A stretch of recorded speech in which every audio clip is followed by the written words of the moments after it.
What's going on, beautiful people? Welcome to another episode of From the Logo podcast, presented to you by Players Choice. We got Gifted and Hayes in the building today.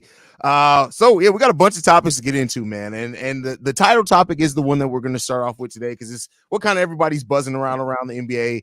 Bronny James declared for the NBA draft officially. Now, he has maintained NCAA eligibility for right now. He's entered the transfer portal. So he is going to get an opportunity to talk to some NBA scouts, do some workouts before ultimately making the decision. But it seems like all signs are pointing to Bronny James entering the NBA draft.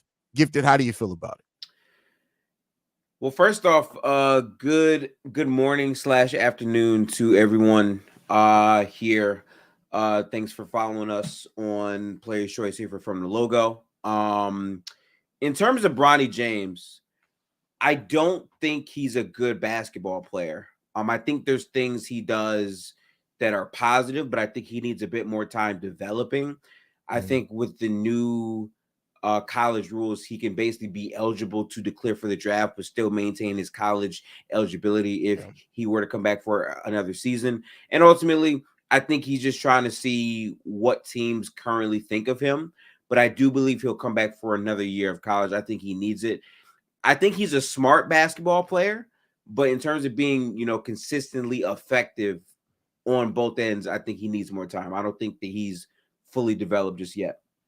And that's what it comes down to is like Bronny James in high school was he was a solid defender, has good basketball IQ, but then when he came up to the collegiate level, like none of that really transferred over. Like he's not a good defender at college. He's not a good scorer. He's not a good passer. He has no real NBA skill right now. None at all. And I hate to try to, I'm not trying to crap on him, but to be realistic, like Bronny James is the perfect example of somebody who needs to stay in college to develop some. What's going on? We got Jalen Carter in the building. What's going on, Jalen? What's up, fellas?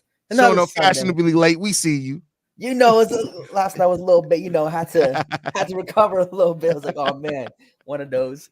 But as an official spokesperson for Clutch Sports, I'm still waiting for my check. Clutch, hit me in the middle. That's insane. Hey, I don't. At 1 p.m. on a Sunday. Just saying, they probably paying crazy. Say, Clutch, hit me up, man. But in terms of Bronny James, I do think he's definitely not ready for the NBA at this moment. As a prospect, I do think the tools are there. Him athletically, I actually think his defense that I showed this year at USC was elite. So my thing is obviously. You think he showed elite defense? I actually thought I thought his defense was actually incredible. Like the motor was there. Again, the physical tools were all there. So I actually thought his defense is incredible.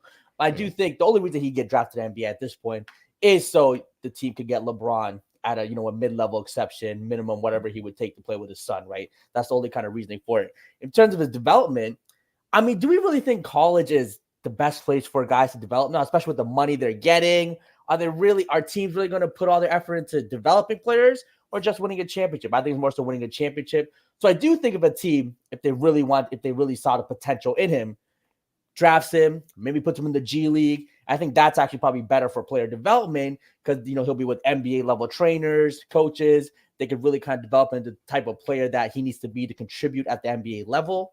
So I think in terms of player development, going to the NBA and obviously using his last name to get drafted, even though he probably doesn't deserve it, maybe even could help his development if they're, going to put him in the G League. I don't think he'll be put in the NBA roster right away, unless, of course, again, LeBron joins him, he makes the call, and, he'll be the 10th, 11th, 12th man on the bench, whatever the case may be. See, I think college it depends. Like, I get it what you're saying as far as like coming to the NBA to develop, but I do think college is better for some players that just are raw and have no real NBA skill. Like Terrence Shannon Jr. is a perfect example of somebody who developed in college. I don't know if he would be able to develop that same way. And a lot of NBA teams are starting to use the G League more as an actual developmental league to like develop their next players and things like that. I don't think it's consistent enough to say for sure that that's going to happen because there's going to be the problem with Bronny is that there are going to be players, probably 20 players taken in the second round that need development that are going to be better than Bronny James as well. So, but I guess it could go either way. I mean, the good thing about it is that if a team does draft, which that's the thing too, is like a team really going to waste a draft pick to draft Bronny. That's crazy. I've said it before. You're OKC. I might spend a first round pick on Bronny just to get LeBron there. You're telling me you're OKC right now. You draft Bronny James as the 20.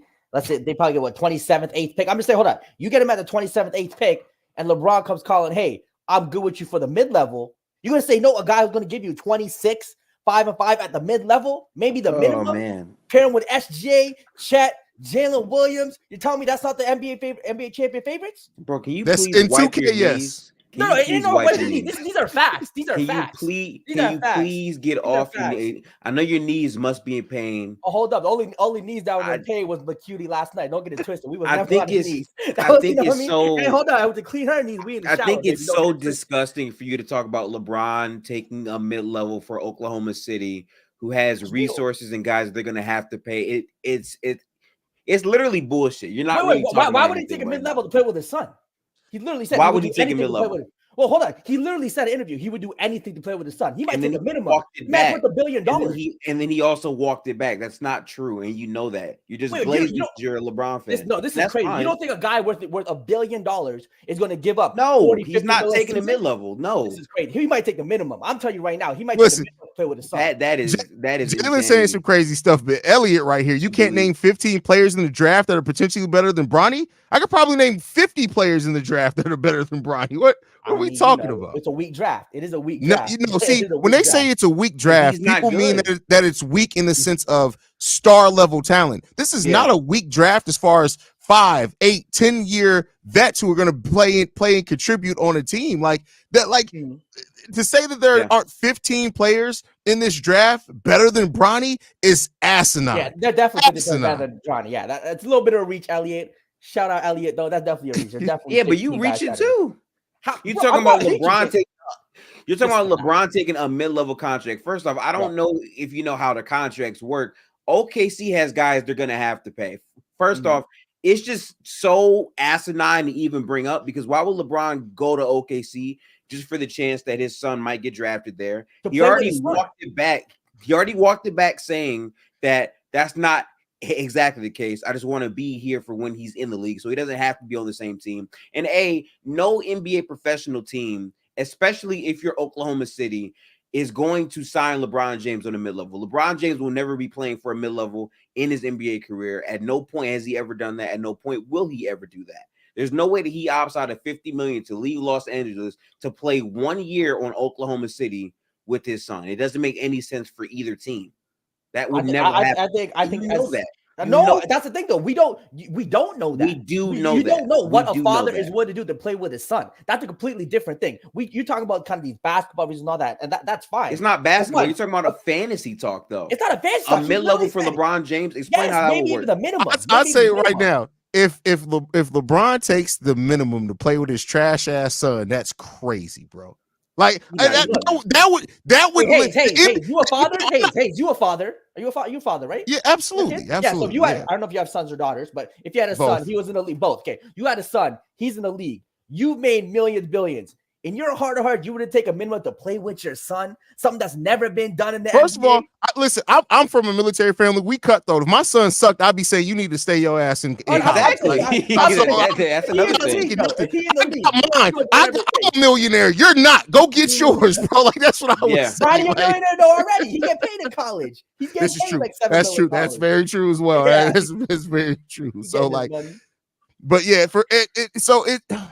I'll just say this: like the NBA would hate if LeBron James took a mid-level to go anywhere. Not letting no Adam Silver will pull out the little bit of strands of hair on his eyebrows. You know what it is? They're going to hate it. But what can you really say to this storyline?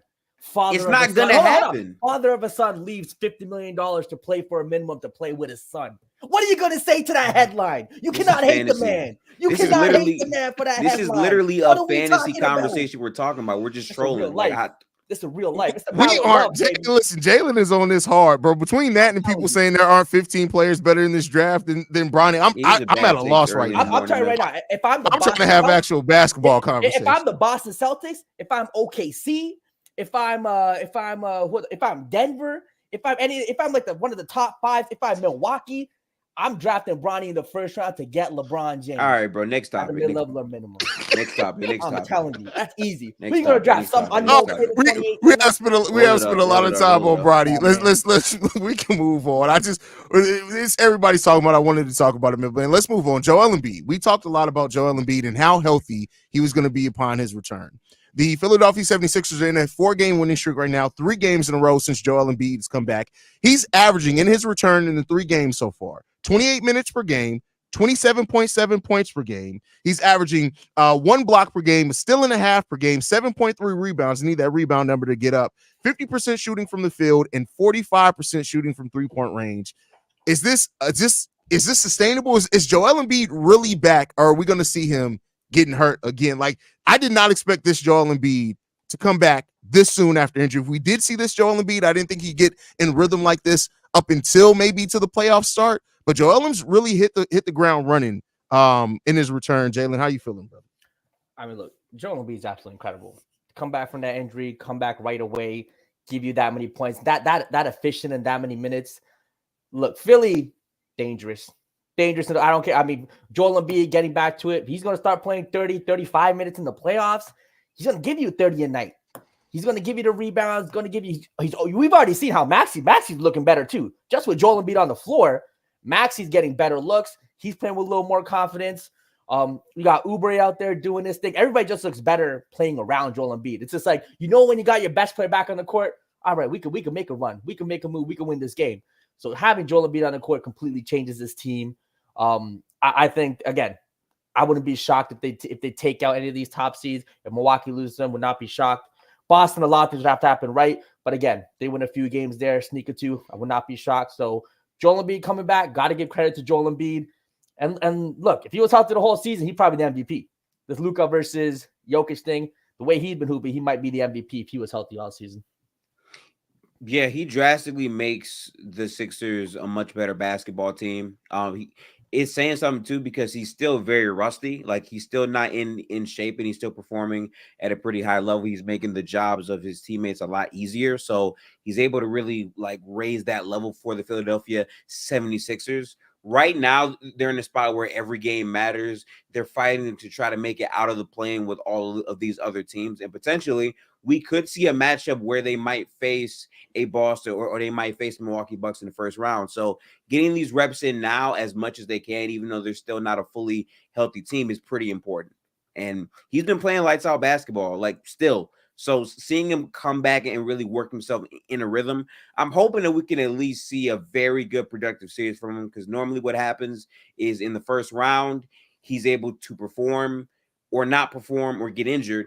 And then in the second round, it's more of a question mark for the entire series. So hoping for his health and good spirits headed into the postseason.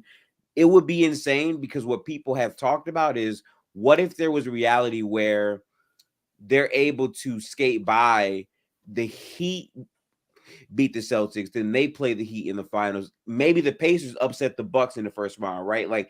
That would be the mapping to how they could potentially make a finals run. Now, a lot has to happen for that to happen, of course, right? Mm-hmm. But that is up for grabs. I mean, we know how explosive that Pacers team is from 3. We know how bad this Bucks team is, which have also been sliding ever since we said, should Giannis be in the MVP talk? The next topic, yeah. So, yeah, I like where the Sixers are. Keep trying to play to close out the season strong. And, as long as they have Joel Embiid, they have a chance in some of these series, even though I would still pick against them. When you look at the return of Joel Embiid and what it's done, especially right now, they are only a game back of avoiding the play-in. Jalen, do you think that the 76ers can have enough if they keep playing this way? Could they get out and avoid the play-in tournament? It's a game back with 5 games to go. They got 5 games left. I mean, 100%. You can make up a game with 5 games to go. The teams ahead of them, you got Miami and the Pacers. Pacers still looking shaky. Miami, them never really that consistent in the regular season, at least until Jimmy Butler decides to turn on in the playoffs. I wouldn't be shocked if they do end up getting the 6th seed. It definitely would help them. I think, Embiid not having to play those play-in games probably helps them. But even if they do, I see them easily beating Chicago, Atlanta. Now, Miami in the play-in, if they ever got to play them, that'd be intriguing. But I mean, the Chicago Atlanta one, they should beat them pretty clearly. I wouldn't be surprised if Embiid drops 40 and 20 on Chicago and Atlanta. They have no answer for him on the inside. Yeah. So I mean, they should be fine even in the play-in. But again, would not be shocked at all if they sneak into that 6th spot. I mean, the play-in is always a rough conversation because even if teams don't have the matchup, they get hot one game, it's a wrap, right? So I mean, they want to do everything in their power to avoid the play-in. Obviously, the New York Knicks, Randall is gone for the year, so that's going to impact their seeding as well. They're in dogfights. A lot of the Eastern Conference is very close by like one game or two from like the 6th seed to like the 8th seed, basically. So if they're able to perform and just win out, they give themselves the best chance to move up, potentially not be in the play-in. So it's going to be a fun matchup to watch towards the end of this overall season for sure. Yeah, and looking at the 76ers schedule over the last 5 games they have left, which they got 4. So they got the Spurs, they got Detroit, they got Orlando, they got Brooklyn. Those are all very winnable games. Those are all winnable games for them. Winnable games for sure. The Philadelphia 76ers. And you know, like I love the point that Gifted made is because in the play-in, while the 76ers are right now the best team slated to be in the play-in if Joel Embiid is going to stay healthy. But it only takes getting hot one game, right? And if I'm not mistaken, all those teams have also beaten the 76ers with Joel Embiid playing at some point this year. Mm-hmm. So it just takes getting hot at the right moment. So that's why I do think that if the 76ers can, it's always going to be advantageous for them to be able to avoid that play-in, because then when you talk about in a playoff series, that's where things starts changing for sure. 100%, man. And like as Hayes said, in a play-in game, all you need is one fake shooting game, one terrible bad call, one bad ref game, one slightly tweaked ankle, right? And you're out of the play-in. That's literally all it comes down to. So I never bank on saying this team is by far going to win. You have to go out there and handle business. What we do know, though, is normally Joel Embiid against under 500 teams is the best player almost ever. Like, he's going to put up 40 points against bottom feeders. That's a big part of what he does. So you would expect him to be able to perform. But let's also keep in mind, a team like the Chicago Bulls and the Hawks ironically have performed pretty well in clutch time moments. We saw the Hawks without Trae Young go through this stretch where they're somehow winning these games despite not having the talent on paper. Even the Bulls are one of the best clutch time, teams in the NBA. Obviously, second the first best. hand. Yeah. Per the statistics, they're the second best in right. the NBA, which is crazy to think that. Insane. So like based off of that, it's like there's still no gimmies, bro, because if the game is close and it's tight, a lot can happen. So you definitely do not want to be in that plan. It's going to be fun to watch though, man, because one of these teams is not going to make it. Everyone can't make it. So seeing how that shakes itself out towards the end of the season, I definitely look forward to. And like you said, one bad call, one offensive foul call on a moving screen changes the whole narrative. Everything. Goddamn UConn. Come on, refs, you can't make that call. I do expect though, no, 100%. I do expect though, I mean, the Bulls and Sixers to make it. I mean, so if let's say the Sixers get the 7th seed, Milwaukee. Over the Heat? No, I mean Philly and the Heat both make it. Yeah, over the Bulls and the Hawks. So Philly, that first round matchup with Milwaukee, man. I want to see that. I want to see that one. That would be. That would be quite something. That might be real close. That could be a 7-game series. Because I promise you, I'm taking Nick Nurse over their head coach. And while Giannis overall has been better than Joel Embiid, it's not off the table for Joel Embiid to outperform Giannis. He can definitely do that. And then, hey, there is a chance that Tyrese Maxey could outperform Dame. You know what I'm saying? We don't know. So seeing how that shakes out, I'm very interested in seeing. And Nick Nurse, when he was with the Raptors, he understood how to limit Giannis the best. I mean, we were always really great at limiting Giannis. So Nick Nurse will definitely have a game plan for limiting Giannis. Joel Embiid stays healthy this whole playoffs. Can they win a title this year? No. I still don't think that this roster is good enough to win a title per se. However, I think based on the way that their season is gone, I don't think the title expectations are on this team in general. Like, if they're able to outperform and even beat a team like the Bucks in the first round, that's a big accomplishment considering that your MVP guy missed all of his time. He came back at the end of the season, and you got a trademark win. I think, if anything, their only standard that they want to break through is getting out of the second round, because they've been memed to death year after year after year for not being able to get past the second round. And, based on how the seeding shakes out, if they only have to play one of the Celtics or the Bucks, getting to a conference finals, if Joel Embiid is fully healthy, is certainly a possibility. So I'll give them that for sure. Yeah, I think in terms of, the odds of the title, no one's going to bet them to win, right? That would definitely be a reach. But there are some similarities to when the Raptors won. I do think if Joel Embiid plays at a Kawhi Leonard level, like what Kawhi Leonard played that playoff series, kind of at an all-time great level, which obviously we understand the regular season he can, but if you can do that in the playoffs, give you 35 a night, play good defense, rebound, do all that. And then if Maxey, Tobias can play the secondary roles like a Siakam, OG, Van Vliet. There are some, these guys can all, guys like Buddy Hield, Maxey, Tobias, like they all can play basketball, can get hot at the right times, make clutch shots. A lot of things have to go right. But I do think it is, again, if everything goes right and Embiid plays at kind of a historic level, again, most likely Eastern Conference Championship. And if things, again, a bad shooting night by Boston, things like that we know can happen. I would have put it at 0%. I might give them, 5 to 10% shot right now. I don't think it's 0. I think the biggest issue with this team right now is like they don't have another reliable ball handler for one, and they don't rebound. Like I've seen many teams out rebound them when it matters, and they've almost lost a couple of these games, even in this recent win streak, off of not securing the glass. Like those are two areas that they gotta 100% get behind. And seeing what Tyrese is able to do in the non-Joel Embiid minutes in the postseason really, really matters a lot with this too. So,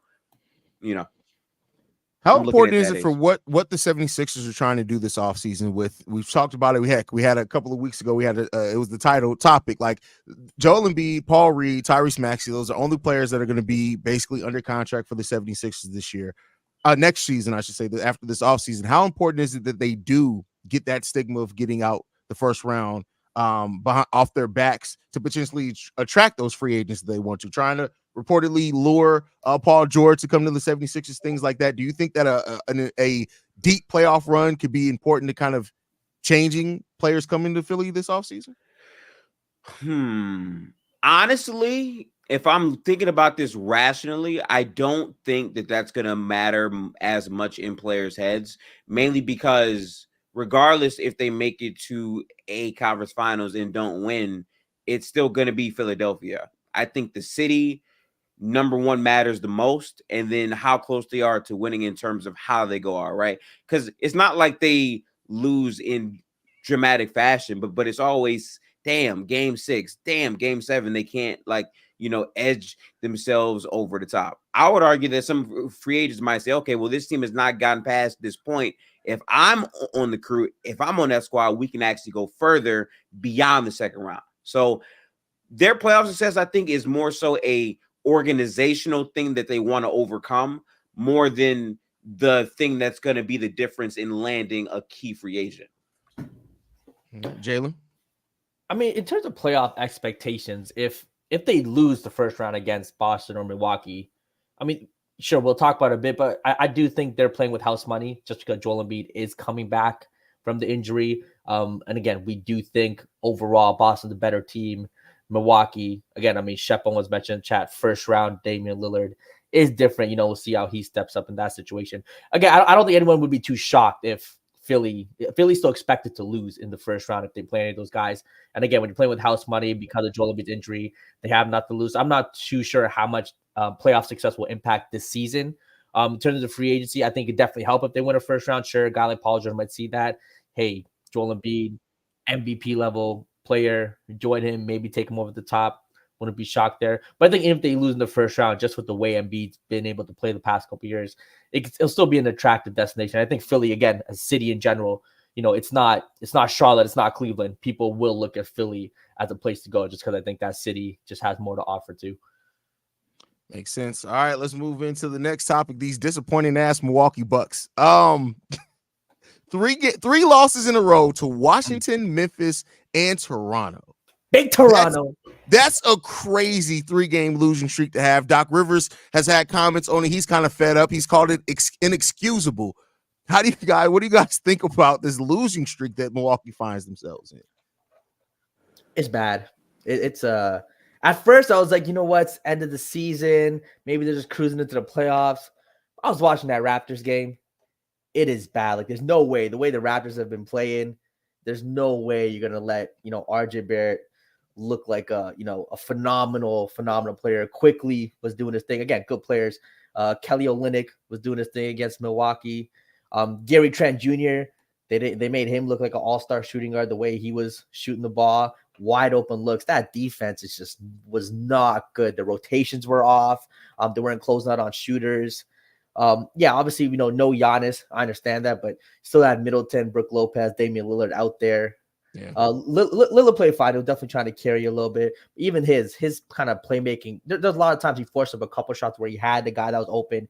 Jay Crowder was open in the corner. Middleton was open. He just didn't look to him. He kind of forced up a couple shots.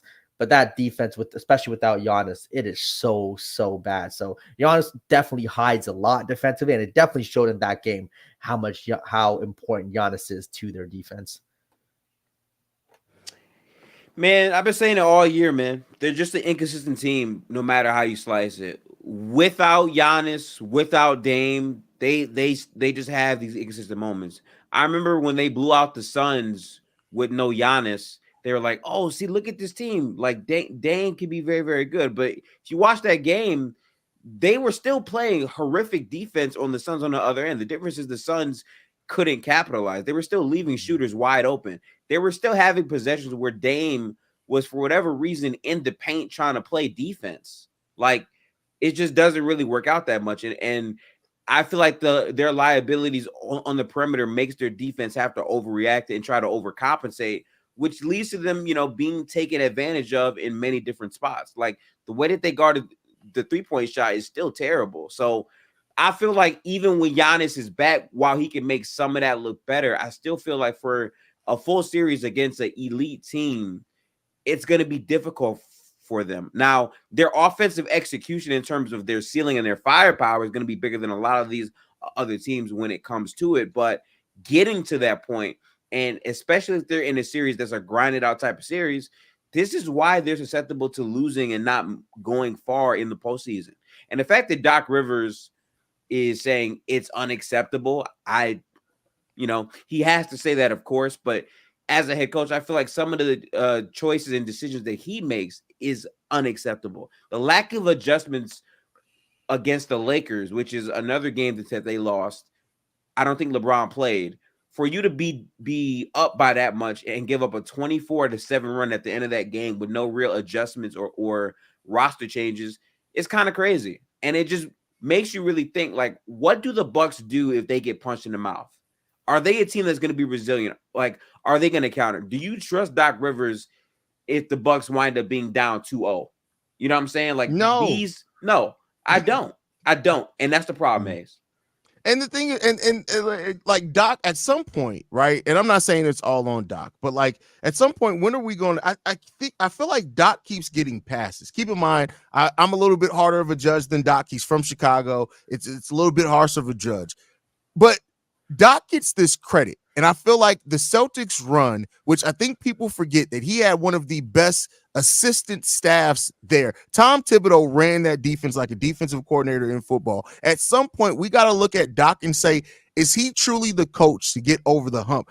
As covering the Chicago Bulls, I get this all the time. People say, well, we should bring in Doc. And I look at it and say, there's really not much difference between Doc Rivers and Billy Donovan. There's just not. The difference is Donovan got a ring because he had a great team and some great assistants to help overcome some of his lack of situational awareness. Doc Rivers is terrible at adjustments. He's terrible at situational awareness. He doesn't get the best out of his play. There's times like with the James Harden thing, moving James Harden to point guard, it worked. It helped the team. I'm not saying he's a terrible coach, but when you look at a coach really there to get a team over the hump, which is how I feel like the Milwaukee Bucks were bringing in Doc Rivers. You fired a coach that was 30-13, and you brought in somebody. You better hope that he's there to get you over the hump, and he's just not that guy.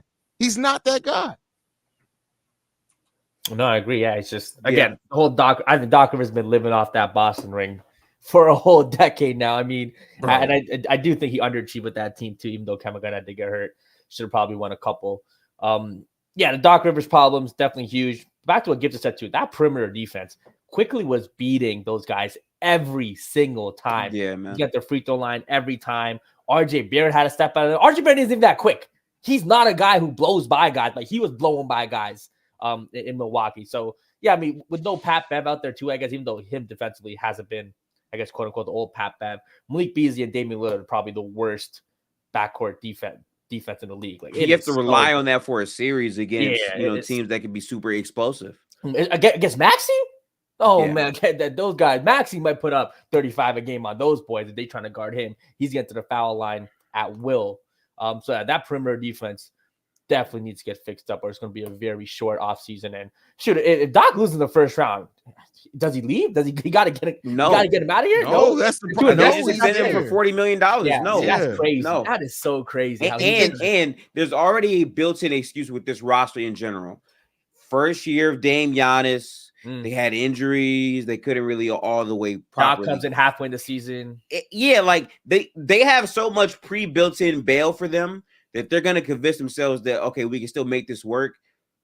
But in reality, Chris Middleton will be a year older. Dame will be a year older. They don't really have any assets left because they traded the majority of their assets for Dame and Jay Crowder because they gave away 5 second-round picks to get Jay Crowder just for him to not play a single minute in the postseason last year. But, they did all of these things. So now it's like, they're going to probably fool themselves into saying, okay, we'll just bring back the same roster next year and just give it another go. But these players are going to get older. Brook Lopez, he's going to be 36, 37 next season? Mm-hmm. Yeah. Like it's an aging thing in Milwaukee. It's a problem. When you look at this Milwaukee Bucks team, do you think they, with the window that they have with Giannis, with Dame there, since they both got him locked in, can they do enough to truly turn that team into a championship contender? Or are they just going to be a team that wins a lot of regular season games, but we always look at like they're not going to get over the hump in the playoffs? I think you got to be reactive. I think what they have to do, knowing that they don't have that much cap to get like quality players, I think you have to consolidate pieces to get value back. I think you have to actually trust some younger players in your rotation for their development. I said this coming into the season, they should be giving MarJon Beauchamp minutes because while he is a younger player, he has the frame and the prototype to maybe be productive next season. To me, it's about, trying to plant those seeds now so next year and the year after that, they can grow to be useful rotation players. But the fact that he's not getting the time right now, if they choose to finally do that next season, what are we going to say? Oh, well, MarJon's never played in the playoffs. He's never had a full season like this, right? Next year should be year 2 for that type of player. Instead, it's less of that. You know what I'm saying? So that kind of hurts them. And also, Doc really refuses to give younger players that type of leash. He wants to play those veteran players that, sure, they're veteran players, but they're not very good at the game anymore. Like, you need to, be free with experimenting. And Doc Rivers is the opposite of a experimenter. I know this because I saw in a playoff series versus the Denver Nuggets, he kept letting Montrezl Harrell get cooked. He didn't try to experiment by taking away his minutes, and they were up 3 on them. All they had to do was win one game, and instead of trying to experiment for one game to take a guy's minutes away, he was fine losing the same exact way. So when you have a rigid coach who probably can't maximize the full roster as it is, and you're also cap strapped, that's why the future looks a bit, I would say questionable for the Bucks. They still have Giannis, which is great, but he only has 2 years left. You know what I'm saying? So those things could really come to a head very, very quickly, especially with Dame making super max money. Pretty soon he's going to be making $60 million. And even Dame this season has not looked like the same Dame from last year where that was the best year of his career. He's far from that. Shout out Doc Rivers for finding a way to get paid every single time. Yeah, that's definitely every time, bro. It is crazy. He keep a job. He really, I'm telling you, sometimes with this coaching stuff, I just think it's like the old boys club. Everyone's kind of friends with each other. It's just like a rotation. And he must be really popular. Like he just knows how to work a room, friends with the owners, whatever it is, because his success and results don't match how people kind of look at him as a coach and the contracts he gets. No. And the Bucks are going to be one of those first teams that we're going to truly see how willing teams are to spend over that second tax apron. Spent over it this year. They're only $4 million below that second tax apron going into this offseason, meaning if you sign even somebody to a veteran minimum, it's going to be kind of push you into that second tax apron. We know how penalizing that can become once you're a repeater in that second tax apron. The Bucks are going to be one of those first examples to say, okay, are they going to say, to be damned with that second tax apron, let's keep spinning to try to get this team to be a championship contender? Or are they going to hope that somebody develops? Because you're not going to be able to pay people here soon. You're just not going to be able to. No, they're not going to have enough. And that's when the reality hits you very, very quickly, because I still think the Dame trade is something that you had to do based off who Dame was, the timelines and all that, but you have to fully commit, right? Like, you have to fully do it. As soon as you fire your coach midseason, which, by the way, that coach wasn't good. I'm not upset at them for moving on from the coach, but acknowledging that you're bringing a rookie head coach to put with Giannis and Dame, where they're in a situation where they have to win. To me, if you make a move like that, you better be prepared for what comes with it, because there's not many teams that can fire their coach midseason, get a brand new coach, and still win, right? That means everything that you talked about in the offseason, training camp, during the season, all that shit is moot because you fired the guy to bring in a new regime mid-season. So now everything has to be on the fly. Players, weren't accustomed to that coming into the offseason. So now it's like, okay, it's too much to try to adjust to on the fly once you do that. To me, you should have looked at it harder and said, okay, well, let's really make sure that we have the right head coach we're hiring here if we're going to fire Bud. Because for all of Bud's flaws, Bud was a phenomenal regular season coach. Bud was a guy that maximized the players on their roster. People get mad at his adjustment, which I think is a fair point. But also in those same series, what has happened, right? We've seen the Bucks roster be inconsistent, with Drew Holiday being an inconsistent performer in the role he was slotted in, right? Giannis down the stretch, not always, trying to make the right plays in terms of getting downhill to go for free throws, being afraid to, to touch the ball to shoot free throws, right? You could argue if you gave Bud Damian Lillard, he might know how to maximize him better than the Bucks have this season. So now they don't know what to do. The Bucks are going to be an interesting situation to watch this offseason. Probably one of the more interesting. I know the Philly situation is going to be fun to watch too, but because the Bucks are just, they're not good. They're good enough to win a lot of regular season games, and that's by the nature of having Giannis and Dame. Go ahead. Embiid ruled out for today's game.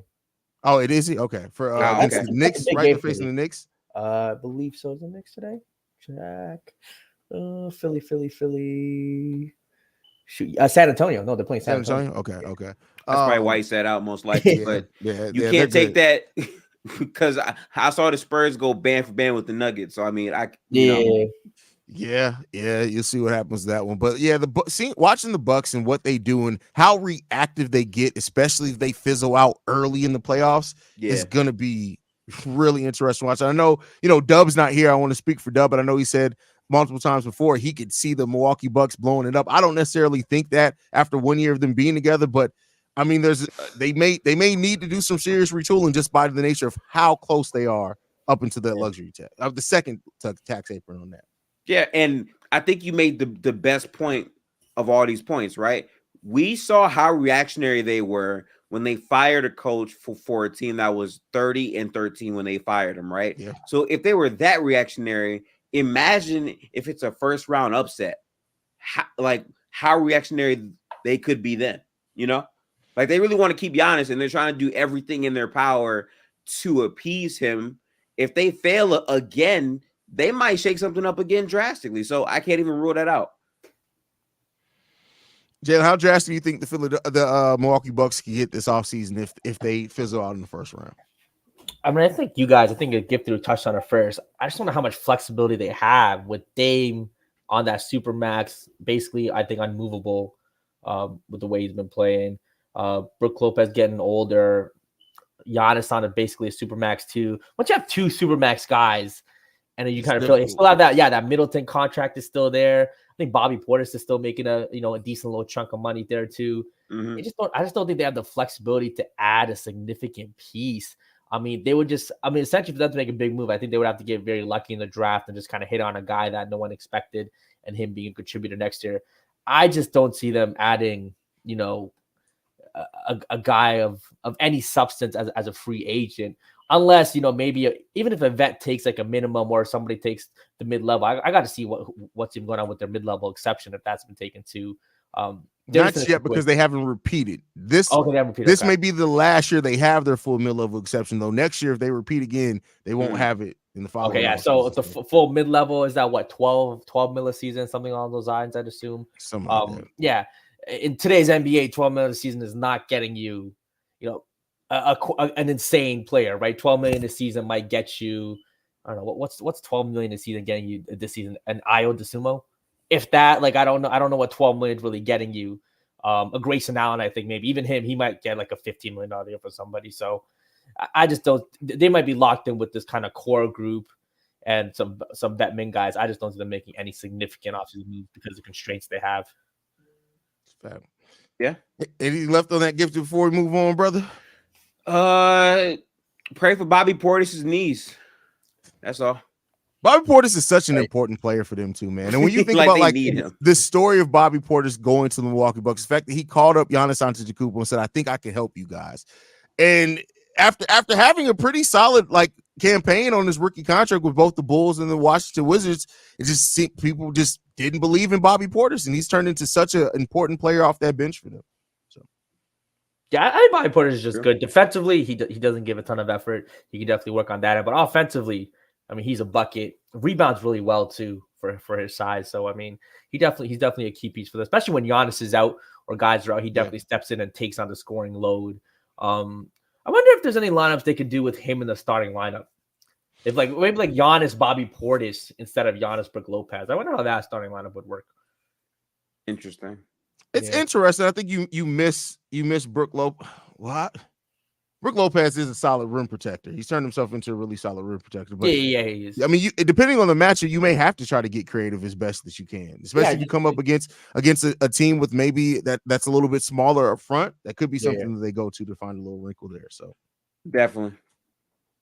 But all right, let's get into. So the Lakers seem to be always in pursuit of a third star, another player. And the Athletic came out with an article just a couple of days ago that the Lakers do plan on pursuing Trae Young if he's made available this offseason. We've talked a lot about the Atlanta Hawks being in a position where they're probably going to be looking to break up DeJounte Murray, Trae Young this offseason, going back and forth about which one they could look to move.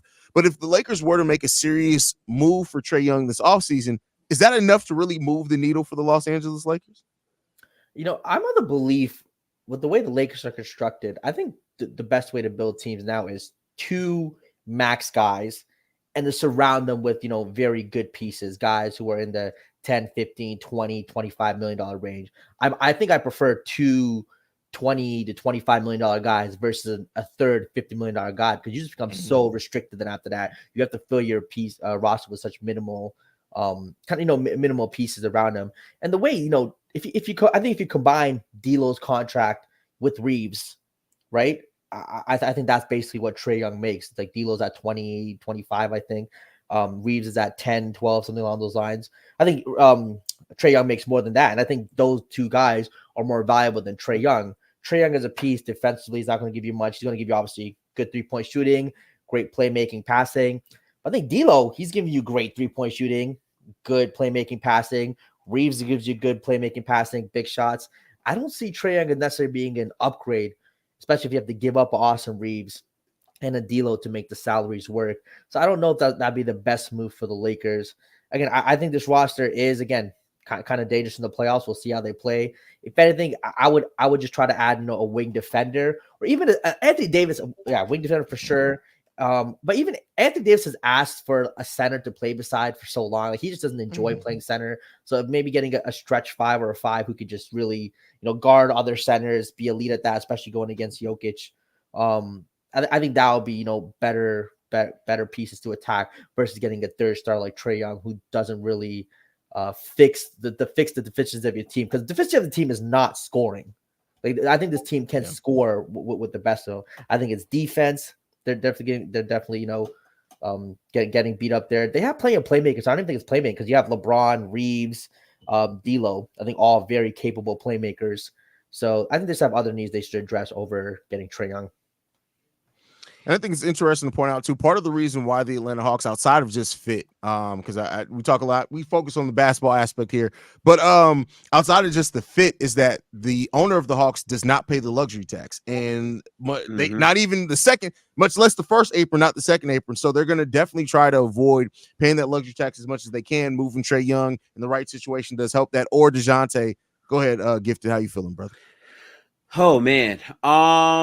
In terms of the Lakers, I feel iffy because the Lakers are always in star talks. Like they don't have 2 top 10 players, and every time they come up, it's oh yeah, like we have 2 top 10 players. And I feel like if you truly have 2 top 10 players, why do you need to have a third star with those guys? I think if that's the case, you're better suited to just build around those 2 players in LeBron and Anthony Davis for success. I think coming into the season, a lot of people felt like they were going to be a defensive-minded team first that couldn't score. And that was the case for a good amount of the season, but their defense sucked. All year long, it has been great. Even with Anthony Davis on the floor, their defense is still not as great as it should be, right? So now they have other guys who can chip in and give them production and whatnot, which is great. But in terms of adding a third star, I'm looking at money. I'm looking at salary. Okay, how do we get Trae Young's salary on the Lakers with LeBron James and Anthony Davis without gutting the entire roster? How does that happen, right? Because I'm assuming D'Lo's probably gone. I'm assuming Hachimura is also probably gone. And then if that's the case, you now have a aging top 2 players with Trae Young. And I think Trae and Anthony Davis is a phenomenal fit, but Trae is best maximized as we've seen with the ball in his hands. We've questioned his off-ball portability. DeJounte Murray also plays better on the ball without Trae Young. So to me, that's not a move you make unless you know that LeBron is going to retire, and now you have Trae Young and AD as your stars moving forward. Okay, that makes sense. But even with that, why are the Hawks trading Trae Young to the Lakers when they could for sure get more value from almost any other team? They would have more picks, more assets. They probably would even have more appealing players to trade in return as well. So I don't really see that being a real thing. I know that it's probably to be like, okay, here is a star player. Now let's Photoshop him in a Lakers jersey. But cap-wise, I just don't see how that works or why the Hawks would even do it. So I wouldn't really entertain that as much. I think getting a wing defender and just building back to their identity that they won a title with probably makes more sense. But even then, we've seen who's available this offseason. It's pretty low pickings for the most part. And that's a problem with the Lakers kind of focusing more on the name than the fit, it seems like sometimes with that franchise. That's the dangers of that. You go out there and try to get a name, you don't focus on the fit, because if I'm looking at the Lakers, honestly, DeJounte is the one that fits better on that roster than if we're talking about Trae Young, in my opinion. If you're going to go after any one of the pieces that the Hawks can make available this offseason. But the Lakers still, like, the Lakers seem like they're in a place where they want something, but they're not willing to really give up. We were talking about them trying to make a trade this season, right? Yeah. The inability to really want to give up Austin Reeves and include him in the deal. I'm sorry, Lakers, but we're past the point where people are just gonna gift you something. This isn't them trying to give you Chris Paul. It's not gonna happen, right? Like, so the Lakers can want to make all the moves that they want, but I just don't know if the Lakers are willing to truly give up what it's gonna take to get the caliber of player they're rumored to try to be interested in this offseason. Right. Yeah. The Lakers are getting hot at the right time. They're 9-1 in the last 10 games. Yeah, that's going into the playoffs. So I mean, I see the Lakers making a very deep run. I wouldn't be surprised if they just running back with this core. Again, if they could add a guy like the chat said, Alex Caruso, if they could find a Derek White type of guy, a Josh Hart, a guy like that, players like that instead of a star, I think it'd be a lot more helpful for sure. Yeah. For sure. I mean, the issue is then what do you have to give up for one of those guys, right? So I don't know. The Lakers are one of the more interesting situations to keep watching. I don't know how I feel about them going on a deep run in this playoffs, but I felt like that last year too, and I got proven wrong on that. So like that's one thing you just never know. Get to that point, how deep do you think the Lakers could go this offseason? I don't think it's far. I Okay. don't. The reason why I don't is the difference between this year and last year is last year they made a dramatic roster overhaul at the deadline, right? Then post deadline, they had the best defense and their offense was pretty comparable, I would say. And then at the same time, in their matchups, they played a Memphis Grizzlies team that was already questionable defensively with no Steven Adams or Brandon Clark for the series. Ja Morant also has flaws in his game, but he also got hurt during that series as well. And we all came into that series saying, okay, LA just has more size and their defense is also legitimate. So if it comes down to a slugfest, who can produce in the half court better? And we all know that as good as Ja Morant is in terms of half court playmaking and consistent decision making, LeBron is still better at that than Ja Morant. So seeing them beat them made sense. In the Warriors series, that was a great win. Anthony Davis showed just how versatile of a defender that he can be in the postseason, and they were able to win that series off of the strength of his defense and the size advantage that they had over Golden State.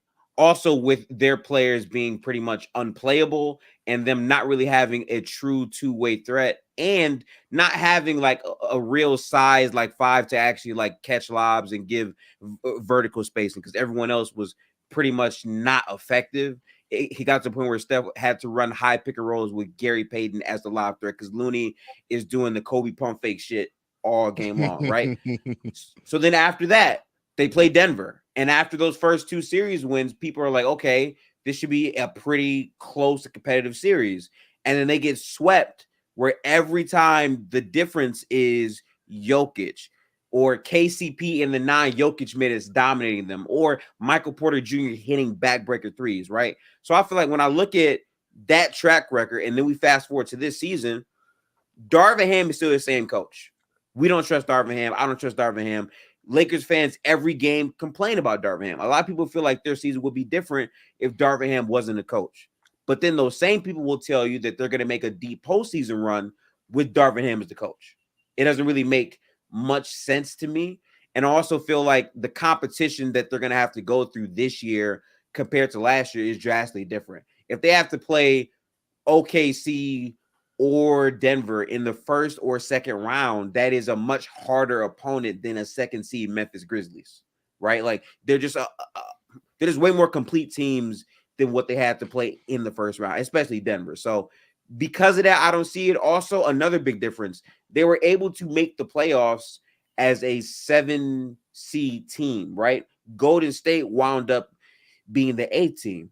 They're in the play-in at the 10 or 9 spot. So there's a good chance that they might not even make it all the way because you got to win 2 games. And I know we have LeBron, we have Anthony Davis. They're 8th right now. They're 8th right now. Yeah.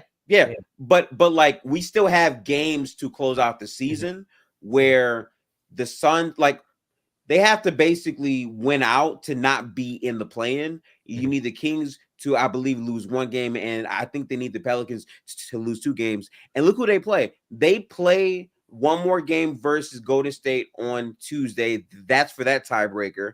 Then they also play, I believe, the Pelicans as well to close out the year. So these matchups are still not fully set in stone. I just feel like with the advantages that these teams are going to have over them in the Western Conference, it really comes down to seeding. If they catch Denver early, they're done. See, for me, I think, again, taking out the LeBron fan ad too, I do think there's some key differences this year too. One, I think last year, LeBron was probably having the worst shooting stretch of his career. Basically since he was like a rookie, second year, that 3 ball and his shooting was way off. This year, he's probably having the best shooting year of his career. 3 balls falling, everything saw. I think with that, the foot injury that he had late last season. This year, he does seem a little more explosive, especially late in the season. He's still getting to the rim. Pierce, you got the rim. So I think that's definitely key. Second point, I think D'Lo had a terrible, terrible playoffs. Like he was getting benched, in some fourth quarters. His shooting D'Lo looking like is hooping right now. Obviously, playoff D'Lo, he's a notorious playoff dropper. But if he can kind of play just the same level that he's playing in the regular season, I think that'd be huge for the Lakers. Anthony Davis still looks phenomenal. I think he was great last season too. But I think this season, playing all the games, that narrative really kind of shifting. I think his scoring has actually been a little more consistent too. Last season, there was definitely a little bit more of the 15-point games, the 40-point games. While now I think he is consistently giving you more of the kind of those 25, 26-point games. So I do like that. Defensively, they've definitely taken a step back. I think Jared Vanderbilt, that definitely hurts them defensively. But I think offensively, with the guys they have, again, Reeves, I think Reeves and Rui, just having another season playing together. Rui's definitely stepping up these past absolutely games. Yeah, absolutely. Rui's definitely stepped up. So again, the Lakers just seem like they have everything going right for them at the right time. And with Denver, again, I think Jokic is going to be Jokic. I just wonder, can Jamal Murray rise again? Like that, the levels he was playing at, especially against the Lakers, like that sweep. Obviously, they were playing phenomenal. Like you said, KCP was doing this thing, Michael Porter Jr., but Jamal Murray was playing like, an all NBA caliber guard. We just haven't seen that this regular season, even in short spurts. So I wonder, Jamal Murray, if he can really elevate the way he needs to for Denver to really kind of be that team again.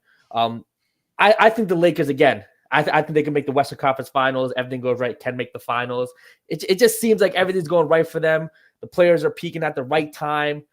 But like I said, none of these series will be, I don't think there'll be any 4 or 5 game series. I think a lot of these series are going 6, 7 games. So,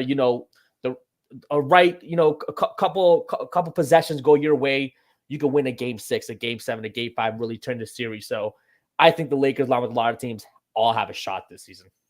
So I'm picking them to go to the finals. You're picking the Lakers to go to the finals? I'm picking Lakers to go to the finals. Yeah, I just see a way where, again, peaking at the right time, the pieces. I understand Denver's great. Minnesota, I'm not worried about. OKC, I think, is phenomenal. I'm going to use their youth against them. I know that's an easy cop-out, but I'll trust the playoff experience, championship experience of some of these teams. Of Darvin Ham, yeah. Right. I mean, shoot, who's really coaching at the end of the season? Darvin Ham or LeBron? What we doing? The Clippers, again, I mean, they've kind of obviously struggled a little bit, but going back to their winning ways, Mavericks. But these are all series, again, series with the Clippers, Mavericks, Suns. I think these are all 6, 7 game series that can kind of go anyways. I'll rock with the Lakers. I just feel like what makes me a little upset whenever the Lakers come up is when they're hot, it's oh yeah, this team is hot. They have LeBron James, Anthony Davis, all this and all that. But then when they lose games, it's Darvin Ham. And it is Darvin Ham, right? Like he's a big negative on this team. But the fact that people consciously would still pick them despite knowing that. And then when they lose, they go to Darvin Ham. But you knew that coming in. You know that in most, teams that they're going to play in the Western Conference, there's a severe coaching mismatch between Darvin Ham and all of those other coaches. But then when you lose, it's going to be more catered to the coaching thing compared to the roster. Yeah. OKC has a far better roster than what LA has. The reason why LA has a chance to beat them mainly comes with the size. I hear the postseason stuff and whatnot, but I think in terms of being a balanced team on both offense and defense, they still have what it takes to beat LA, because as good as LA was in the past defensively, I think what OKC can do with Chet, Shea, and also J-Dub to their perimeter, I think that can pose a very significant threat.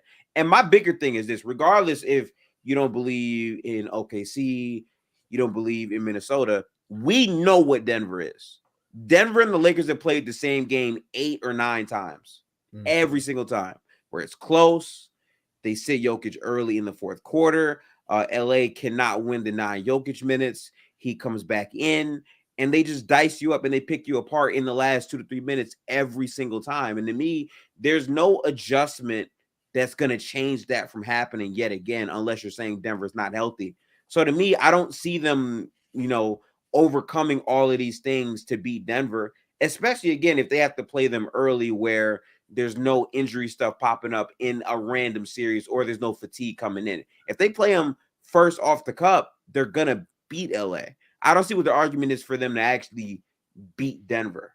I don't know what that is. Are we going to say that, okay, D'Lo is going to play better? Okay. If D'Lo plays better, he'll probably be matching KCP or some of those other players. The advantages that Denver gets in terms of creating quality looks they have that advantage over everyone else in the NBA, and specifically versus the Lakers, they have the size. So it's not like they're going to have more size than Denver. They're not. So because of that, I think they're going to lose. I can understand you picking them if they have the size advantage over other teams, but not Denver. I just don't see that. I see what you're saying though, for sure. Because like you said, every time they play, Denver just seems to have them. Like they just seem to always beat them in the fourth quarter. Every time it's a close game. I will say again, D'Lo playing better. I do expect him to play much better than KCP. If D'Lo could even like match the play of a Jamal Murray, which again, Jamal Murray to me is still a question mark. Like I don't think people understand how phenomenal Jamal Murray was last playoffs. Like he was playing at an all NBA caliber play. Like it was insane some of the shots he was making. We're talking about a tough shot maker. He was making contested shot after shot. He was just in the zone. Can he repeat that? Jokic, I fully trust. I think he's going to find KCP. He's going to find, Aaron Gordon cutting to the basket doing that. Michael Porter Jr., I think, will be finding his role too. I just wonder if Jamal Murray can raise to the levels that he did to make that such a dominant series win, such a dominant playoff run. So to me, that's the question mark. And if he doesn't, and D'Lo can rise or can play at the level he's playing now, and again, LeBron and AD playing the way they are, I just think it could be a very interesting series.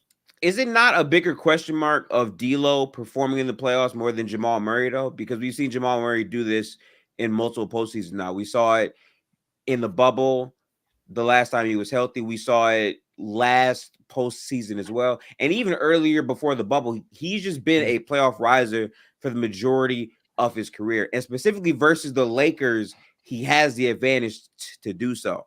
We've seen D'Lo have pretty good stretches during the regular season and then damn near be unplayable because of his defense and his offensive ineptitude in the postseason. To me, this is a proven year for D'Lo. He's had the best season of his career. I give him that, but I still find it hard to trust him over a team that just has better chemistry, continuity, and size overall in Denver. I just find it hard to pick them. In terms of the the long-term sample size, you're completely right. We've seen Jamal Murray kind of consistently perform in the playoffs. We've seen D'Angelo Russell be a notorious playoff dropper.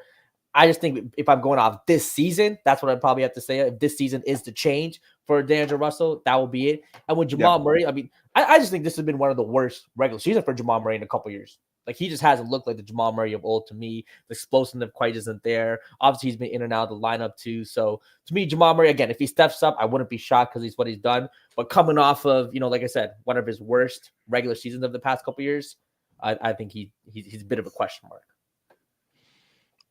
Definitely see where you're coming from on that one. Super chat: if LeBron stays in the league 10 more years and gets all the records, will people think you need rings and accolades change their opinion of him? Bro, if LeBron James plays in the league 10 more years, he's been replaced by a robot. Yeah, 10 years is crazy. His wife ain't letting him play for more than 10 years. Wife's like, all right, I'll spend some time with me, with the kids. With his daughter. Them kids gonna be all grown by then. I mean, he got his daughter, right? His daughter's little. Yeah. He'll spend more time with the little one there. But I mean, 10 more years, I think it's ridiculous. I think 10 years is crazy. Yeah, at most, I see 3. Logically, I think maybe 2.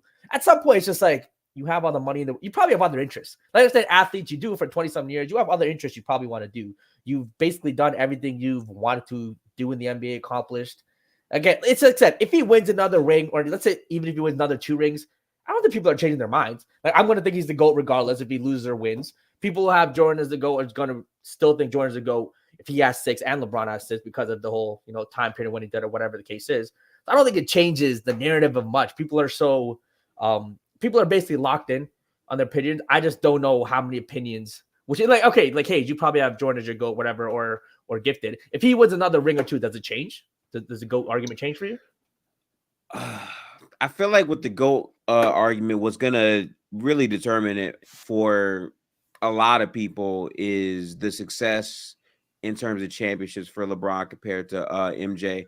I just think it's such a toxic conversation because no matter what LeBron does, the run that Michael Jordan went on, he's never going to be able to match. He's never going to be able to have 2 separate three-peats in the modern era. He's already won his 4. He's clearly on the tail end of his career.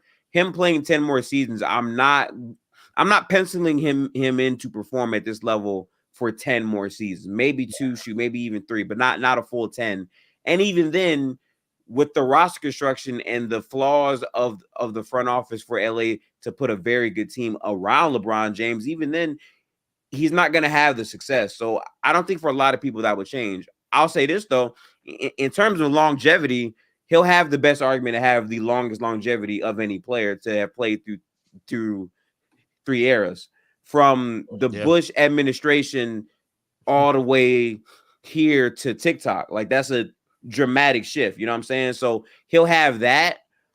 I just think the GOAT argument really comes down to how these guys perform at their peaks. And I feel like at his peak, LeBron's a very good player, but he never had quite the success that MJ had. And for a lot of people, that's what they're looking at. 10 years is wild. Before we get into NCAA talk, Gifted, man, your team, magic number 1. The Rockets was pushing them a little bit for a while. The Rockets now have lost 4 in a row. What's your confidence level with the Golden State Warriors heading into the play-in? Are they going to be able to make it out the play-in? I mean, this team is still not good. I mean, I've said it pretty much since the offseason. This team still doesn't have consistency. Steve Kerr has cost them a lot of games with his rotations, but more than anything, the roster just isn't great. They only have 2 wings on the roster. Literally, if Wiggins and Kuminga are hurt, which we saw that, they have to play 4 guards for pretty much the entire game. The only other guard/wing option is really Moses Moody, and even then, that's not really doing too much, right? So I still don't think that this team is a very good team. I think because they have Steph Curry and Draymond Green as a defender, that's what their ceiling and floors really are going to be. But it really just comes down to their shot making and their execution. And their defense has been looking better. That's really positive to see. You know, Kerr actually sees that Trey Jackson-Davis playing as a big shouldn't be playing over Looney. He finally realizes, hey, maybe I shouldn't have played Corey Joseph, who's no longer in the NBA, over a big who could give us shot blocking and rebounding for the entire season. So they're now in a spot where they're starting to figure things out slightly, but it doesn't really matter much to me because, okay, let's say that they win out, right? Like they win all their games, they somehow squeeze out the play-in, or better yet, if they are the 7 or 8 seed and they make it. Okay, if they play a team like OKC, they're gonna be not favored to win. If they play a team like Denver or the Wolves, they're not gonna be favored to win any of those series. And even if they do, I don't think this team is good enough to make it to the conference finals and then win. I think it's the same for the Lakers. Like these older teams that have pretty much underperformed for the majority of the season, who are trying to catch fire now. People don't understand how hard it is to win playing games and then transition into the playoffs and then go to the finals. Yeah. Miami could do that for sure, but the difference with Miami is they were in the Eastern Conference. They have the best coach in the game who knows how to maximize all of their players perfectly. And they have 2 guys in Butler and Bam who can really impact a game with their superstar impacts on the defensive end. And for Jimmy Butler, how he's able to take over a game. With this Golden State roster, there's just too much variance. Is Andrew Wiggins having a very good defensive game with 20 points, or is he dog shit? Is Klay Thompson having 29 points, or is he dog shit? Right? Like, it rotates from game to game to game. So I've kind of like already said that this wasn't a championship year for the Warriors. And I don't think the Lakers are too far off from that either. I think these other teams who are younger, who are going to have less fatigue, are more built to, sustain a deep postseason run than any of these other older guard teams. Even in a team like Phoenix, who people said coming in were a super team, and they got Kevin Durant, Devin Booker, Bradley Beal, they were locked in as the top 3 seed. I'm pretty sure people had Denver, LA Suns to start the year. Yeah. And only one of those teams is there, and that's Denver, because those other teams have not been good teams. You're not wrong. That's really dope. The Warriors do seem interesting, though. Obviously, Gifted will know a little more, but anytime I see them in terms of, like, when you have Kuminga, Wiggins, Steph, Draymond, and the 5th guy, I mean, whether Klay's going to start or come off the bench, that's just I think that's a really good starting 5. I think Kuminga's, again, been phenomenal, especially the second half of the season. He's been great. Yeah. Wiggins, he has those big games where sometimes he looks like the Andrew Wiggins of old. He'll give you 20 points a night playing good defense. Other nights he'll just kind of disappear. But it's like when they're all on, that's a scary team. You know what I mean? When Steph's on, Kuminga's doing this thing, when Draymond's, being actually Draymond, not doing the extra stuff, there's a very dangerous team. So, could they put it together? We haven't really seen it for a long stretch of time in the regular season for sure. So I think that's what's kind of holding them back.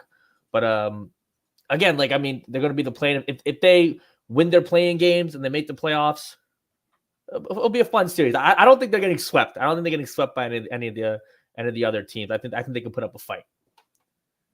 Okay. All right. Yeah. I think they could put up a fight. So I think they could be interesting team. It just depends on the matchup, how they played, and who gets hot, as to Gifted said. But I think they can make a series interesting. That's for sure. I'll tell you now, I'm just so low on Minnesota. I'll take Golden State over Minnesota if they're in the series. I like Minnesota, man. I'm really low on them. Maybe I'm just too low on them. I've been low on them all season, but I'll give me Golden State over Minnesota. That's fair. Well, we got some the championship games have been decided in the NCAA. I figured before we go today, we can predict both these games. The women's game is today, Iowa versus South Carolina. Who you guys got in this game? Iowa, South Carolina. Look, South Carolina's just been so dominant throughout the season, right? They're undefeated for a reason. Yeah, they've been phenomenal. Great coach, great players. Iowa, man, South Carolina's going to have some for Caitlin Clark. Shout out Caitlin Clark. I just don't think she's going to be given, the freedom to just have one-on-ones all night. I think they will double team her, maybe even a box of one on her. The way she's been playing, get the ball out of her hands. Let her teammates beat us. I think South Carolina definitely might give that approach. I'll take South Carolina there. Probably in we'll say a 62 to 56 game. Definitely close on the end. In terms of the men's side, I just don't. Zach Edey is not an NBA player. People got to stop thinking he's going to come in the NBA and really dominate. He's not. He's going to get run off the floor, I think, a lot of the times. Again, he's really tall. I'll give you that. Relatively skilled for his height. But I think the speed of the game is just something he cannot keep up with. Like I said, to me, he's just a little bit of a taller and bigger Frank Kaminsky. And I think Frank Kaminsky is actually a little more skilled and had a better outside jump shot. But give me UConn for the men's side and give me South Carolina for the women's. I am a women's college basketball super casual, like super duper duper casual. I don't really watch college sports as much. I rather watch the leagues. I watch the NBA. I watch the WNBA. When it comes down to college, I really don't be knowing as much. So saying that, I know that the Carolina team has been super dominant, and on paper they have the better team. They probably should win, but I feel like with Caitlin Clark, like the run that she's been on in terms of teams that she's playing, the way that UConn guarded her, where they had multiple bodies sent her way for the majority of the game, and she was still able to wake up in that second half and really seal the deal for them. I just feel like this could be a magical run, and I want to. She's not a Kemba Walker-esque run.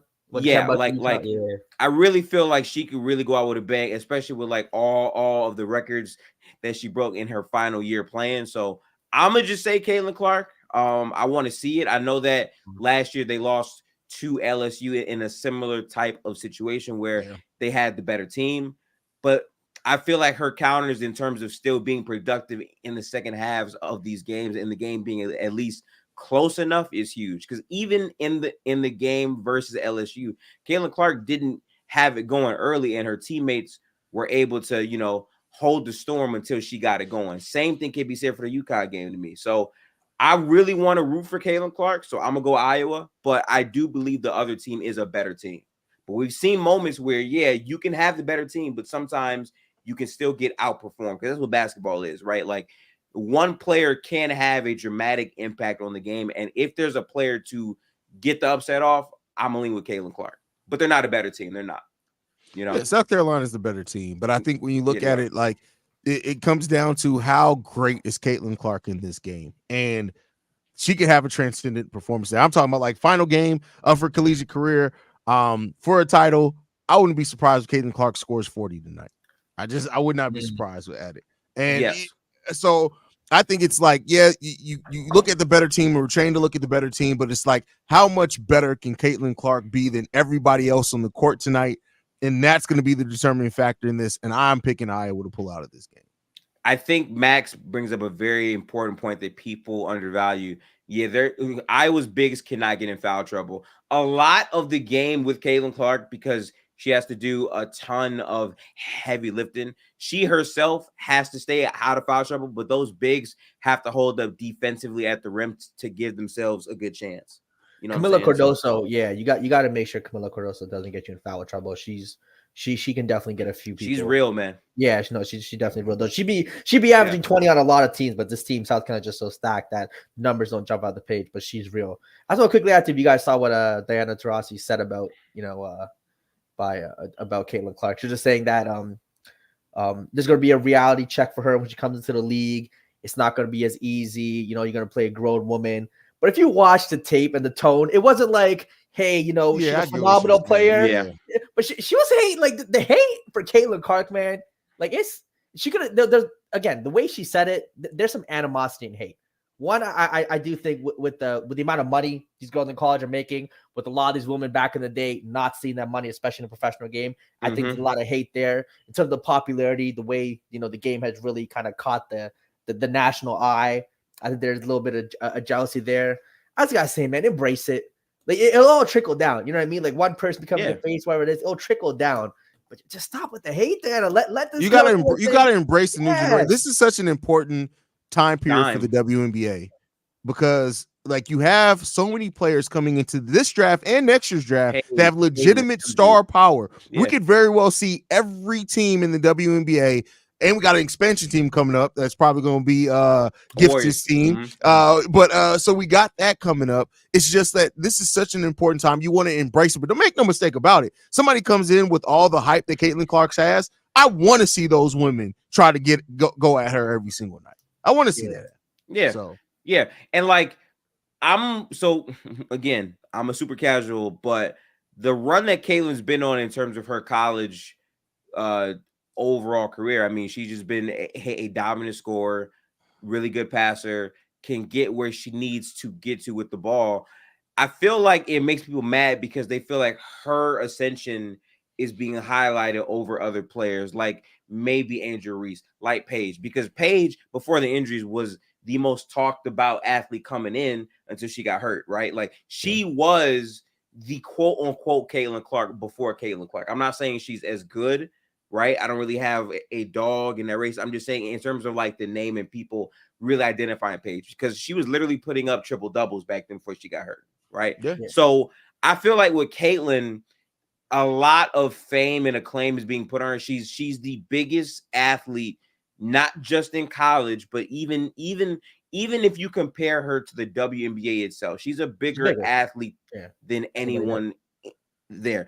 Even in college men's, like I can't even name you 5 to 10 people who are playing college men this year. I could go band for band with everyone in the women's game. I feel like Caitlin Clark is that big, and I think it makes them mad just for that reason, because maybe the attention isn't being spread elsewhere. But this is how you grow the game. You have a transcendent athlete come in, and because of their stardom, it shifts the entire league. Because imagine all the eyes when they follow Caitlin, they realize, damn, wait a minute. You mean first round picks barely make it in the WNBA? Oh, yeah. They're not getting paid that much? Oh, you guys have weird start times to games? Like the attention from Caitlin will seep out to the WNBA, and that's going to cause changes in the league, which is good for everyone. So hating doesn't really do anything to me. I'm not going to lie. Yeah, this coming up at the same time that the WNBA CBA is coming up as well is going to be important. Great point. They got to get those contracts together. It's never going to reach the height of the NBA, at least not anytime soon. But like, and I think the WNBA is the only professional sport that's going to benefit from the NIL, meaning that because players can still keep some of their NIL contracts and money going into the WNBA, it's going to make players more open to going to the WNBA and not having to play overseas like they did. Like Caitlin Clark, for example, is going to make more. She's probably made more in college already than what Diana Taurasi made her first 5 years. Now you probably right about that. Yeah. Sports. Yeah. So it's just the reality of it. So I do think that money that the players is still going to be able to keep with their NIL deals, that's what's going to help keep the WNBA afloat. And now it's up to them to be. You got to stop. I know this is an NBA show, but I'm not going to get too far. But you got to stop the 1 p.m. Wednesday start times for the WNBA. Yeah, that's just not good. What are we doing? Who is watching that unless you're off of work, which most people work. The NBA would struggle with 1 p.m. start times on a Wednesday, much less the WNBA. Come on, man. The only people who have those games on are like at the airport TVs or the hospital TVs, and it's just on, and you know what I mean? But that's what bothers me so much about it, because pretty much their season starts when there is no NBA. So it's not like a massive roadblock outside of football, but it's like, bro, figure it out, bro. Like there's no reason why football's only on starting Sundays, really. Like just they got to lock in with that, because as Hayes said, it's not just Kaylin. And that's another thing that I need people to understand. Kaylin is the biggest star, but it's not like after Caitlin, there's nothing. You have Juju, who could be very, very good. You have Paige, and there's even more. Kia Jackson. There's a lot of them. Right. So like they're going to make the WNBA a insane league. And the way that I knew the WNBA was growing is after all of these games featuring Iowa, and even the Iowa LSU game, the way Twitter was responding, the slander was just like an NBA game. The memes on Twitter, just like an NBA game, right? It felt no different, right? Like they were literally saying HVL was getting cooked so bad, she should go to OnlyFans. I'm not saying that's right. I saw that. Right. They was calling her a Linktree demon. I'm just crazy. Listen, I'm just letting you know what they were saying, but I like the sense of that, the energy of that, only because when it comes down to the NBA stuff, the level of slander that these players get is pretty bad, right? The coverage is pretty bad. So seeing it be equally as bad means that the attention on the W is huge. And I like that. To highlight, what Mad Max did, shout out Mad Max, old WNBA players act just like old NBA players. I don't think that's the case right now. I think there was a time when, like, I think when LeBron came in, it was there were some highlighted statements from some of his teammates. Oh, a high school kid can't come to the NBA, dominate. Yeah. There was some noted hate at the time. But these days, like, you look at Victor, it's been nothing but praise and hype. Like, he's the real deal. He's going to come in and change it. No one's really hating on Victor, a generational prospect. I think NBA players do much more of a job of just kind of embracing the next generation, being like they're going to be great stars, the talent they are. Even when Steph Curry start doing his thing, it was like, oh, this kid's a shooter. Like, he's really, changed the league. It's like they show praise to guys coming up. Anthony Edwards getting a lot of love from guys. John Morant was for a situation. So I do think with NBA players, they show a lot more love to the young player versus the WNBA. I do think there is a little bit of hate. But in terms of the Caitlin Clark thing, I do think it's very similar to Tiger Woods in golf. Even though I think Tiger Woods in golf is at another level, it was an interesting thing that Phil Mickelson, who was kind of Tiger Woods' rival, the second-ranked guy, Phil Mickelson was he was like a top 5 paid athlete for a decade. Mm-hmm. And he basically put out a tweet saying, "Thank you, Tiger Woods, for making me a multi-hundred millionaire." He's worth like $400, $500, $600 million. He's just like, "Thank you, Tiger," because he understands what Tiger brought to the game. Prize money went up for everybody. Sponsorships went up for everybody. Everybody was eating. Exactly. Yeah. Everybody was eating. They embraced Tiger Woods, and everybody's good. Everyone's living in $10 million homes, living life because Tiger Woods brought that many eyes to the game. So yeah, just to the WNBA, I get it. You guys paid the way, without your building blocks, wouldn't be what it is 100%. But show love to Caitlin Clark. Let her be the face. Let her cook. Let her do her thing, and everyone's gonna eat along with her. That's a fact. I agree. That's a fact. All right, Gifted, you gotta. I know Jay Leonard gave his predictions. Men's final: Purdue, UConn. Who you got? Oh man, so that would be Zach Edey versus who? I don't know who else is playing. Did you hear me? Am I on mute? No, we can hear you. Can you hear? You said Zach Edey versus Donovan Clingan. I said Clingan. Oh, okay, yeah. Jesus Christ, I have no idea who that is. I didn't realize you didn't watch college. I would have put this on the topic list, but I didn't realize you didn't really watch college. Bro. No, I don't really watch it as much. I kind of want to root for Zach Edey. I like the sound bites, and he gave people 40 and 20, and I'm like, wow. Yeah, I'm sorry. 40 and 20 out of context sounds really, really, really ridiculous. I'm assuming DJ Burns is out now, huh? Yeah, he was in NC State. He's out for UConn. They're led by Clingan. He's their center. Saw a guy who'll give him 20 a night. Castle, an NBA, definitely an NBA prospect. Stephen Castle, explosive guard. He's a guy that they'll kind of focus their offense around too. Newton, saw a guy. He's a point guard. Tristan Newton. doing his thing, playmaking, They're a passing. solid team. Yeah. Yeah, they're a solid team going for back-to-back for a reason, right? I mean, the first back-to-back since Florida, right? Yeah, since the Florida Gators did it back-to-back. So UConn definitely the better team. Yeah. But I mean, Purdue just has kind of these individual pieces that. Oh, you give me Purdue, man. Yeah. Troubles. Yeah. I definitely want them to like rise to the occasion because there's one thing I do though. The amount of people that shit on Zach Edey on my timeline routinely, I didn't even know who he was for like 5 or 6 weeks, and they just kept shitting on him like he's not NBA, he's not this, he's not an NBA prospect. I mean, let me to a degree he is, but he's a great college. You can great college, phenomenal college. I hate that it's like when you say somebody's not going to be like this huge NBA prospect, they act like you're shitting on their collegiate career. He's an amazing collegiate player. You can never crap on what he's done collegiately. But the NBA is a different monster. That's a different story, man. And there's some guys who are mediocre in college, but are just more bound to be NBA players, right? Just because the way the game is, where the case is. And we've seen it before. Again, Sean May, I think, Tyler Hansbrough, different big, but no one thought Tyler Hansbrough would be a lead in the NBA. We understand he was a college all-time great. And you got Jimmer Fredette. Yeah, that's another guy, Jimmer Fredette. I never thought he was. People got hyped because the whole like shooting thing. I think Steph was just coming into his own a little bit there too. So like he could be the next guy. I never thought Jimmer Fredette was going to be great. JJ Redick, college Duke legend. But JJ Redick had a very solid. He had a very good NBA career. That's right. If JJ Redick came to the league a decade later, he might have been like a career. No, this would be his era, bro. Yeah. This would be his era. He really shooting. Like people don't understand how good of a shooter. People sleep on how solid, not great, of a defender JJ Redick turned into. Effort was always there. Yeah, effort was there. Yeah, 100%. Now Harden did cook him a lot in the playoffs, but that's Harden. That's Harden. Harden, right? Everybody's getting cooked, and people get basketball IQ. I mean, we see the way he talks about basketball. Like he's incredibly intelligent basketball player. Shout out JJ Redick. But yeah, again, Edey, phenomenal. He's going to be a college basketball Hall of Fame guy. If Purdue wins, it'd be great. It's kind of a smaller school compared to UConn. So Purdue winning, I wouldn't mind that. It'd be great for a Purdue to win. But yeah. Should be a good final. Yeah. Agreed. But all right, that's it for us for today, man. We got to thank you guys for tuning in to another episode of From the Logo. We are live every Tuesday and Thursday at 6 p.m. Eastern time and every Sunday, 1 p.m. Eastern time. Guys, you got any parting words, anything before we get up out of here?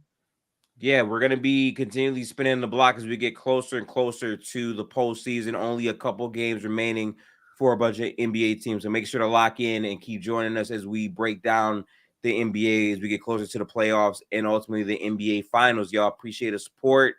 Like, comment, subscribe, all that stuff, and tap into all of our socials. I'm Gifted Hoops. You can follow me pretty much Twitter, YouTube, whatever, at Gifted Hoops. And then, Hayes, he got his stuff with Bull Central Pod and whatnot.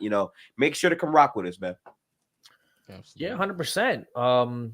It should be one of the best times of year, right? Playoff basketball. That's when we all kind of see, like, everyone's getting serious, play hard, love to see it. And shout out to Adam Silver bringing in that 65-game rule. Clearly worked, right? We're not complaining about guys sitting a ton, missing games. Suddenly everyone's playing all the games. So shout out to Adam Silver for that, bringing in that rule. But yeah, guys, tap in. I think on PC next, we're going to be on Playback. I think it's Mars and Mars with somebody. I think it's the Dallas-Houston game. Go tap in. We'll be there some days too on Playback, doing our thing. We'll be back here next Tuesday.